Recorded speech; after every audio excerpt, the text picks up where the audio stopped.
से आप लोग आशा करता हूँ अच्छे ही होंगे। आपका बहुत बहुत स्वागत है हमारे इस प्यारे से YouTube channel PCM classes by Vivek sir. Friends, बहुत सारे कमेंट्स आ रहे थे कि सर बिलियन चैप्टर के कुछ डिफिनीसन हैं जो हमेशा कन्फ्यूजन में रहते हैं हम लोग, तो इसमें आप प्रकाश डाल दीजिए, आप उसमें आपको बता दीजिए आप ट्रिक के साथ। तो फ्रेंड्स, आज इस कमेंट पर हमने आपके लिए लाया है एक बहुत शानदार डिफिनीसन ट्रिक के साथ, जो कि आप 7 जन्म में भी नहीं भूल पाएंगे। तो चलिए फ्रेंड्स, शुरू करते हैं। तो वो डिफिनीसन है मोलरता। मोलरता यानी इंग्लिश में बोले तो मोलेरिटी। मोलेरिटी। फ्रेंड्स, इन डिफिनीसन में आपको बहुत ही कन्फ्यूजन रहते हैं, लेकिन मैं आपको ऐसा ट्रिक बताऊंगा जो कभी भी आप कंफ्यूज नहीं रहेंगे और आप तुरंत बता देंगे उस डिफिनीसन को। तो बस आप ध्यान से देखिए दोस्तों हमारे इस ट्रिक को। मोलरता, तो देखिए ट्रिक क्या है दोस्तों। मोलरता यानी मोलरता। मोलरता मतलब मोल। मोल। रता मतलब की संख्या। रता मतलब क्या होता है? की संख्या। रता मतलब संख्या, यानी मोल की संख्या। मोल की संख्या मतलब मोलों की संख्या, मतलब मोलों की संख्या को ही मोलरता कहते हैं। और आपको थोड़ा सा इसमें जोड़ देना है प्रति लीटर बिलियन में। प्रति लीटर बिलियन में। बिलियन में। ठीक है फ्रेंड्स, ये आपका आंसर हो गया, डिफिनीशन हो गया आपका। मोलरता मतलब क्या? मोल रता यानी मोल मतलब मोल, और रता मतलब संख्या यानी मोल की संख्या जो होता है, मोलों की संख्या। प्रति लीटर बिलियन में उपस्थित मोलों की संख्या को मोलरता कहते हैं। ये आपका ट्रिक है। अब चलते हैं अगले ट्रिक की ओर, मोललता। देखिए फ्रेंड्स, मोललता। मोललता मतलब मोलेलिटी। मोलेलिटी। देखिए फ्रेंड्स, मोलरता और मोललता एक ही चीज़ है, अंतर इतना ही है कि मोलों की संख्या को प्रति लीटर बिलियन में उपस्थित मोलों की संख्या को मोलरता कहते हैं, लेकिन मोलों की संख्या को ही मोललता कहते हैं। मोलों की संख्या तो दोनों में होता है, लेकिन अंतर इतना ही है कि 1 केजी विलायक में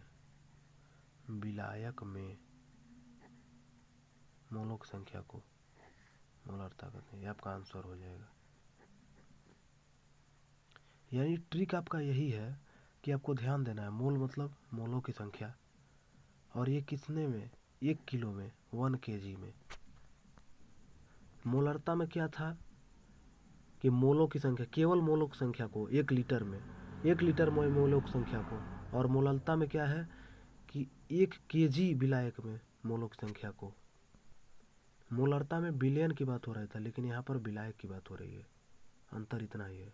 तो आपका ट्रिक यही है कि मोलरता मतलब मोलों की संख्या, और वो किस में? प्रति लीटर बिलियन में। मोललता मतलब कि क्या? मोलों की संख्या, वो भी किस में? 1 केजी विलायक में। ठीक है फ्रेंड्स, आ गया इसमें अंतर, समझ में आ गया। अब चलते हैं अगले अगले डिफिनेशन की ओर, जो कि है नॉर्मलता यानी नॉर्मेलिटी। नॉर्मेलिटी। नॉर्मलता। देखिए फ्रेंड्स, नॉर्मलता के लिए आपको यही ट्रिक है कि नॉर्मलता। नॉर्म मतलब क्या होता है? नॉर्म मतलब होता है अंक, मार्क्स, अंक। नॉर्म मतलब क्या होता है? जैसे आप एक ट्रिक याद रखिए, नॉर्म मतलब नंबर। नॉर्म मतलब क्या होता है? नंबर। नॉर्म मतलब होता है नंबर, और नंबर मतलब क्या होता है? अंक। अंक को आप क्या तुल्यांक लिख सकते हैं? हाँ, बिल्कुल लिख सकते हैं। मतलब तुल्य अंक यानी नंबर के बराबर, अंक के बराबर। ठीक है फ्रेंड्स, आपको याद क्या रखना है कि नॉर्मलता मतलब नंबर, नंबर मतलब होता है अंक यानी तुल्यांक, यानी तुल्यांकों की संख्या, तुल्यांक की संख्या, तुल्यांक की संख्या को ही नॉर्मलता कहते हैं। वो भी किस में होना चाहिए? 1 लीटर में, प्रति लीटर में, प्रति लीटर बिलियन में। ठीक है फ्रेंड्स, जब भी आप नॉर्मलता की बात करेंगे तो प्रति लीटर बिलियन रहेगा, जब भी आप मोलरता की बात करेंगे तो प्रति लीटर बिलियन रहेगा, जब भी आप फार्मलता की बात करेंगे तो प्रति लीटर बिलियन रहेगा। बस आपका मोललता ही है जो 1 kg विलायक होता है, लेकिन बाकी सब जितने भी है इसमें, जैसे मोलरता हो गया, नॉर्मलता हो गया, फार्मलता हो गया, इसमें प्रति लीटर बिलियन चलता है। तो आप इतना ध्यान रखिए। ठीक है फ्रेंड्स, अब चलते हैं अगले डिफिनीशन की ओर, जिसका नाम है फार्मलता यानी फॉर्मेलिटी, फॉर्मेलिटी, फार्मलता। तो देखिए फ्रेंड्स, नाम से ही आपको स्पष्ट है, फार्मलता, फार्मलता से आपको कोई चीज़ स्पष्ट हो रहा है। फार्मलता मतलब फार्मूला, फॉर्मूला, फार्मलता मतलब फार्मूला। अब फार्मूला मतलब क्या होता है? सूत्र होता है, सूत्र होता है।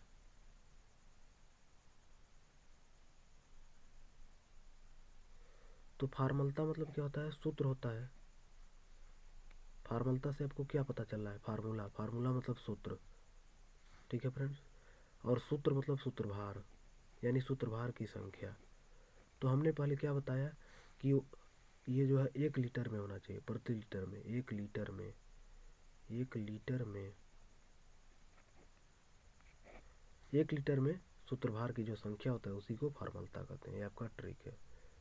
मतलब मोलरता जो अब आएगा, मोलरता के लिए भी आपको 1 लीटर की बात करना है, प्रति लीटर की। अगर आपका नॉर्मलता है तो वहाँ पर 1 लीटर की बात करना है, फार्मलता है तो 1 लीटर की बात करना है। बस मोलरता के लिए आपको 1 kg की बात करना है, वो भी विलायक में। और बाकी आपके क्या है? प्रति लीटर है, वो भी बिलियन में। तो यहाँ पर मोलरता मतलब मोलों की संख्या, प्रति लीटर बिलियन में। मोललता मतलब मोलों की संख्या, लेकिन वो भी 1 kg विलायक में। नॉर्मलता मतलब नॉर्मलता यानी नंबर, नंबर मतलब अंक, तुल्यांक। 1 लीटर में जो तुल्यांक होता है उसी को कहते हैं नॉर्मलता। फार्मलता मतलब फार्मूला, मतलब सूत्र, सूत्रभार, यानी 1 लीटर में सूत्रभार जो होता है। चलिए फ्रेंड्स, इतना आपको समझ में आया? कमेंट जरूर करिए। चलिए अगले डिफिनीशन की ओर चलते हैं, जिसका नाम है मोल प्रभाज यानी mole fraction, mole fraction. Friends, ये डिफिनीशन हर साल बोर्ड एग्जाम में आते हैं, और ये आपका फिक्स है कि बोर्ड एग्जाम में आएगा इस बार। और आप इस ट्रिक से आप याद कर लेंगे ना फ्रेंड्स, तो आपको कभी नहीं भूलेगा, मैं ये गारंटी के साथ कह सकता हूँ।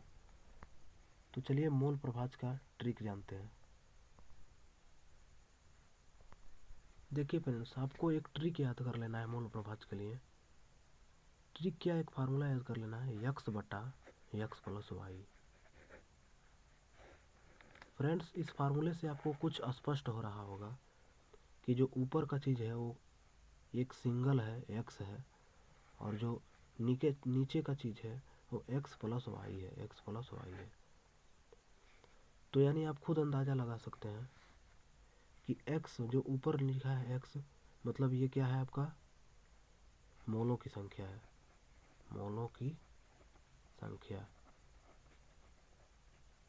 और जो नीचे है ये भी मोलों की संख्या है, लेकिन इसमें कई मोल आ गया है। तो कई मतलब कुल, कई मतलब कुल मोलों की संख्या, कुल मोलों की संख्या। देखिए फ्रेंड्स, मोल प्रभाज को आपको ट्रिक बनाना है, तो इसके लिए आपको सबसे पहले आपको याद रखना है एक्स बटा एक्स प्लस वाई। यक्स मतलब आपको हिंदी में कन्वर्ट कर लेना है, एक्स मतलब मोलों की संख्या, और एक्स प्लस वाई मतलब यहाँ पर कई मोल आ गए हैं, इसलिए कई मतलब कुल, कुल मोलों की संख्या। अब आप देख ही रहे हैं, मोलों की संख्या बटे कुल मोलों की संख्या है, तो बटे जहाँ रहता है उसी को अनुपात कहते हैं। उसी को क्या कहते हैं? बटे मतलब रेशियो होता है, अनुपात होता है। मतलब आपको समझ सकते हैं मोलों की संख्या और कुल मोलों की संख्या के अनुपात को ही मोल प्रवाह कहते हैं। ये आपका जो है आंसर हो जाएगा, यही आपका एग्जैक्ट डिफिनीशन हो जाएगा मोल प्रवाह का। करना क्या है आपको, ये आपको याद रखना है x बटा एक्स प्लस वाई। यक्स मतलब आपको हिंदी में कन्वर्ट कर लेना है, यक्स मतलब मोलों की संख्या और एक्स प्लस वाई मतलब यहाँ पर कई मोल आ गया है, कुल मोलों की संख्या बटे में कर लेना है। मोलों की मतलब मोलों की संख्या मतलब मोलों की संख्या, तो मतलब मोलों की संख्या और कुल मोलों की संख्या के जो अनुपात होता है, रेशियो होता है, उसी को क्या कहते हैं, मोल प्रवाह। समझ में आया ना दोस्तों। चलिए अब अगले टॉपिक की ओर शुरू करते हैं, जो कि है क्वथनांक में उन्नयन। ये हर साल आता है फ्रेंड्स। चलिए फ्रेंड्स शुरू करते हैं क्वथनांक में उन्नयन। देखिए फ्रेंड्स, इसके ट्रिक के लिए आपको याद रखना है क्वथनांक मतलब क्या होता है। क्वथनांक मतलब क्वथनांक होता है। उन्नयन मतलब क्या होता है, उन्नयन मतलब आपका होता है अंतर। यही आपका फ्रेंड्स आपका ट्रिक है। क्वथनांक मतलब क्वथनांक, उन्नयन मतलब क्या होता है, अंतर होता है। ये आपको याद रखना, उन्नयन मतलब अंतर, यानी क्वथनांक के अंतर को। अब कौन से किसकी क्वथनांक की बात कर रहा है, आपका क्वथनांक दो चीज़ों के बीच की बात कर रहा है। कौन कौन, विलायक, विलायक और विलयन। यहाँ पर दो चीज़ों की बात कर रहा है, विलायक और विलयन, विलायक और विलयन। विलायक और विलयन के क्वथनांक को जो अंतर होता है, उसी को क्वथनांक में उन्नयन कहते हैं। आपका ट्रिक क्या है, आपको यहाँ पर उन्नयन दिख रहा है, उन्नयन मतलब अंतर, क्वथनांक है ही, तो क्वथनांक का जो अंतर होता है, आप सीधी सी कह सकते हैं कि जो क्वथनांक का अंतर होता है उसी के क्वथनांक में उन्नयन कहते हैं। और ये किसके बीच होता है, विलायक और विलयन के। मतलब आप एग्जैक्ट कह सकते हैं कि विलायक और विलयन के क्वथनांकों के अंतर को ही क्वथनांक में उन्नयन कहते हैं। यही आपका एग्जैक्ट आंसर हो जाएगा। अब चलिए नेक्स्ट शुरू करते हैं, हिमांक में औनमन। हिमांक में औनमन, देखिए फ्रेंड्स, यहाँ से आपको क्या मिल रहा है, हिमांक मतलब हिमांक, ये तो कोई चेंज नहीं होगा। और जैसे यहाँ पर उन्नयन था तो उन्नयन मतलब अंतर हो गया, ठीक उसी प्रकार यहाँ पर औनमन है तो औनमन मतलब अंतर। तो फ्रेंड्स यहाँ पर सीधी सी आपको पता चल जाएगा कि हिमांक में औनमन किसे कहते हैं। तो इसका सही आंसर है कि जो हिमांक का जो अंतर होता है उसी को औनमन, हिमांक में औनमन कहते हैं। और वो किसके बीच होता है, सेम वही पहले का चीज़ है, विलायक और विलयन, विलायक और विलयन। इसको आप बनाकर मतलब लिख सकते हैं कि हिमांक, विलायक और विलयन के हिमांक का जो अंतर होता है उसी के हिमांक में औनमन कहते हैं। आपका ट्रिक क्या है कि यहाँ पर जो हिमांक में औनमन है, हिमांक मतलब हिमांक और औनमन मतलब अंतर, यानी हिमांक का जो अंतर होता है किसके बीच होता है, विलायक और विलयन। तो विलायक और विलयन के हिमांक के औनमन को हिमांक में औनमन कहते हैं। ठीक है फ्रेंड्स, समझ में आ गया, कमेंट जरूर करिए। अब नेक्स्ट चलते हैं मोलल औनमन स्थिरांक, मोलल उन्नयन स्थिरांक। यहाँ पर क्या है, मोलल उन्नयन स्थिरांक, जो कि हर साल आता है, वेरी वेरी वेरी एमपी है, मोलल उन्नयन स्थिरांक। चलिए इसका ट्रिक देखते हैं। देखिए फ्रेंड्स, सबसे पहली बात तो याद रखना है आपको, कभी भी उन्नयन की बात करता है तो उन्नयन आपका क्या होता है, उन्नयन हमेशा आपका हिमांक में होता है। किसमें होता है, हिमांक में उन्नयन होता है, हिमांक में उन्नयन होता है। तो आपको यही ट्रिक याद रखना है, उन्नयन मतलब हिमांक में उन्नयन। फ्रेंड्स यहाँ पर मिस्टेक से हिमांक हो गया है, यहाँ पर क्वथनांक होना चाहिए, क्योंकि पहले ही हमने आपको एक चीज़ बता दिया कि क्वथनांक में उन्नयन होता है और हिमांक में औनमन होता है। तो जब भी आपका उन्नयन की बात किया जाता है तो आपका दिमाग में सीधे आपका चलना चाहिए कि क्वथनांक की बात किया जा रहा है। तो यहाँ पर मोलल उन्नयन स्थिरांक की बात हो रहा है, यानी उन्नयन की, उन्नयन मतलब क्वथनांक। तो यहाँ पर याद रखिए क्वथनांक में उन्नयन है, यहाँ पर बात किया जा रहा है क्वथनांक में उन्नयन की।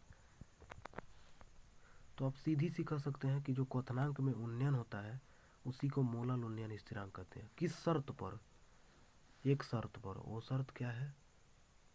वो शर्त है विलायक के 1000 ग्राम में विलेय के 1 मोल घोलने पर। विलायक के, ये आपको याद कर लेना है, विलायक के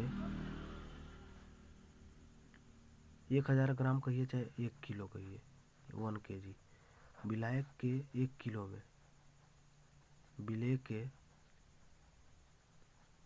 1 मोल घोलने पर, 1 मोल क्या करने पर? घोलने पर, घोलने पर। शर्त आपका यही है भाई। मोलल उन्नयन स्थिरांक किसे कहते हैं? क्वथनांक में उन्नयन को ही मोलल उन्नयन स्थिरांक। किस शर्त पर?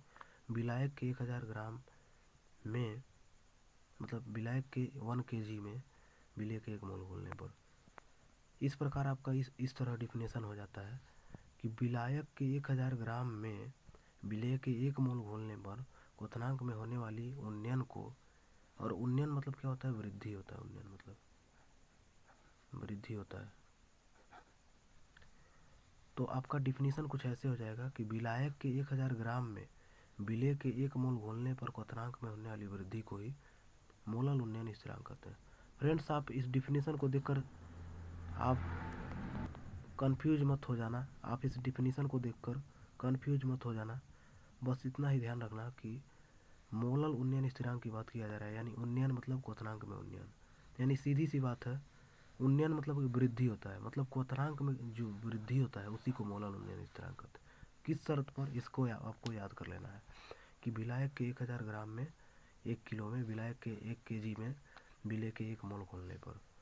मतलब डिफिनीशन ऐसे बन जाएगा आपका, विलायक के 1 kg में विलेय के 1 मोल घोलने पर क्वथनांक में होने वाली वृद्धि को मोलल उन्नयन स्थिरांक कहते हैं।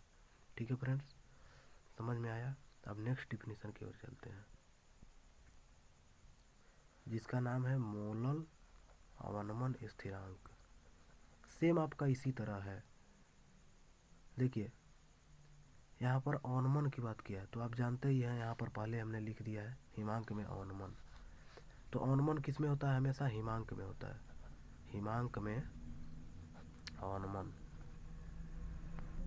हिमांक में अवनमन। ठीक है फ्रेंड्स, तो आप सीधी सी कह सकते हैं कि मोलल अवनमन स्थिरांक मतलब हिमांक में अवनमन को ही मोलल अवनमन स्थिरांक कहते हैं। किस शर्त पर?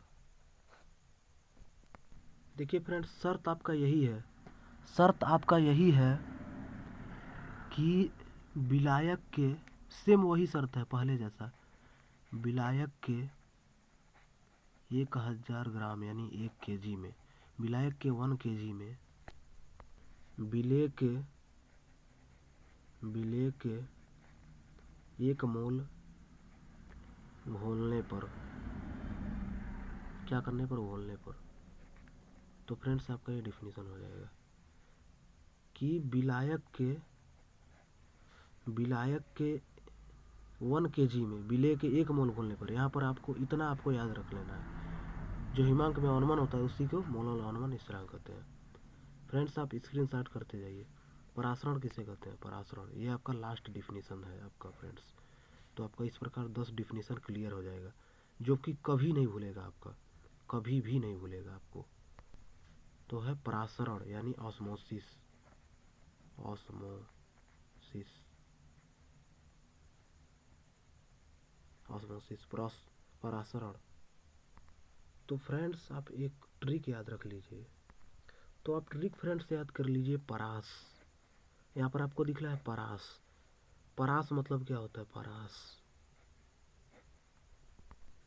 परास मतलब होता है क्षमता, या फिर आप लिमिट भी कह सकते हैं, लिमिट।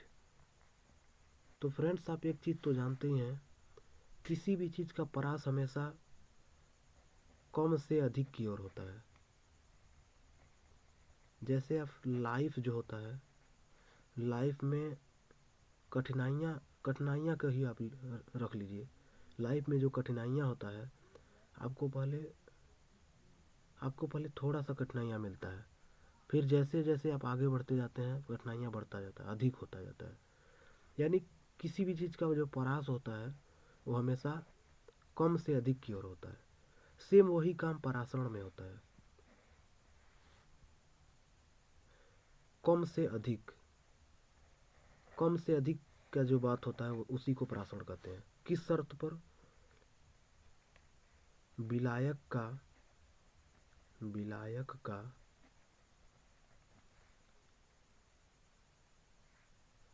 का कम सांद्रता, यहाँ पर कम के बाद सांद्रता कर दीजिए, अधिक के बाद सांद्रता कर दीजिए, बस आपका डिफिनीशन तैयार है। विलायक का कम सांद्रता वाले विलयन की ओर से अधिक सांद्रता वाले विलयन की ओर जो प्रवाह होता है उसी को परासरण कहते हैं। आपका आसान सा डिफिनीशन है और एकदम एग्जैक्ट है, इसमें कोई दिक्कत नहीं है, एग्जैक्ट डिफिनीशन है। डिफिनीशन क्या है? विलायक का कम सांद्रता वाले विलयन की ओर से अधिक सांद्रता वाले विलयन की ओर जो प्रवाह होता है उसी को कहते हैं परासरण। तो फ्रेंड्स आप स्क्रीनशॉट कर लीजिए एक बार। और फ्रेंड्स इस प्रकार आप कभी नहीं इन डिफिनीशन को भूलेंगे। तो फ्रेंड्स आपको कैसा लगा ये वीडियो कमेंट में ज़रूर बताइए। और प्लीज़ फ्रेंड्स अगर आपको अच्छा लगा वीडियो तो लाइक कीजिए, सब्सक्राइब कीजिए और बेल आइकन ज़रूर दबाइए और अपने फ्रेंड्स में शेयर कीजिए ताकि आपका फ्रेंड्स भी इन डिफिनीशन को हमेशा के लिए समझ जाए। तो फ्रेंड्स चलते हैं अगली वीडियो के लिए। तो फिर मिलेंगे। जय श्री राम।